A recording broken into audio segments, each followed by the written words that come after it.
नमस्कार दोस्तों, आप सभी का स्वागत है कहानी लिरिक्स में। कहानी ऐसी जो दिल को छू जाए। अगर आप पिता हो तो यह आपकी ही कहानी है। किसी गांव में एक बूढ़ा व्यक्ति अपने बेटे और बहू के साथ रहता था। परिवार सुखी और संपन्न था।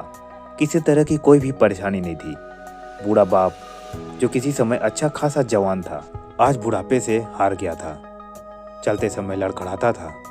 अब तो लाठी की जरूरत पड़ने लगी थी।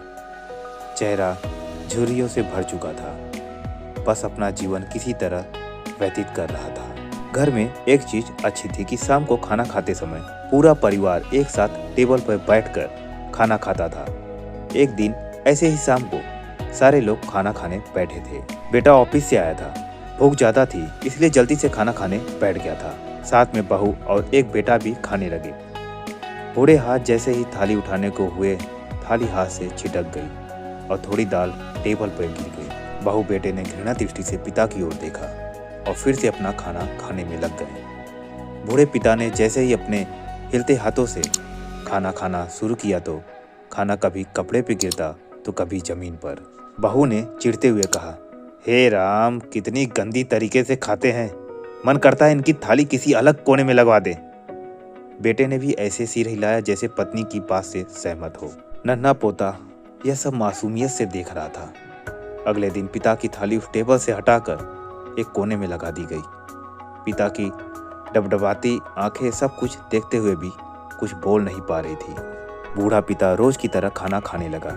खाना कभी इधर गिरता तो कभी उधर गिरता। छोटा बच्चा अपना खाना छोड़कर लगातार अपने दादा की तरफ देख रहा था। माँ ने पूछा, क्या हुआ बेटे, तुम दादा की तरफ क्यों देख रहे हो और खाना क्यों नहीं खा रहे हो? बच्चा बड़ी मासूमियत से बोला, माँ, मैं सीख रहा हूँ कि वृद्धों के साथ कैसा व्यवहार करना चाहिए। जब मैं बड़ा हो जाऊंगा और आप लोग बूढ़े हो जाओगे तो मैं भी आपको इसी तरह कोने में खाना खिलाया करूंगा। बच्चे के मुंह से ऐसा सुनते ही बेटे और बहू दोनों कांप उठे। शायद बच्चे की बात उनके मन में बैठ गई थी, क्योंकि बच्चे ने मासूमियत के साथ एक बहुत बड़ा सबक दोनों लोगों को दिया था।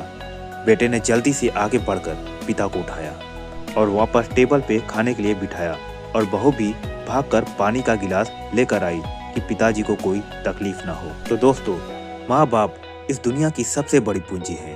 आप समाज में कितना भी इज्जत कमा ले या कितना भी धन इकट्ठा कर ले, लेकिन माँ बाप से बड़ा धन इस दुनिया में कोई नहीं है। तो दोस्तों, कैसी लगी आपको यह स्टोरी मुझे कमेंट बॉक्स में लिखना ना भूले और लाइक और सब्सक्राइब जरूर करें। जय श्री राम।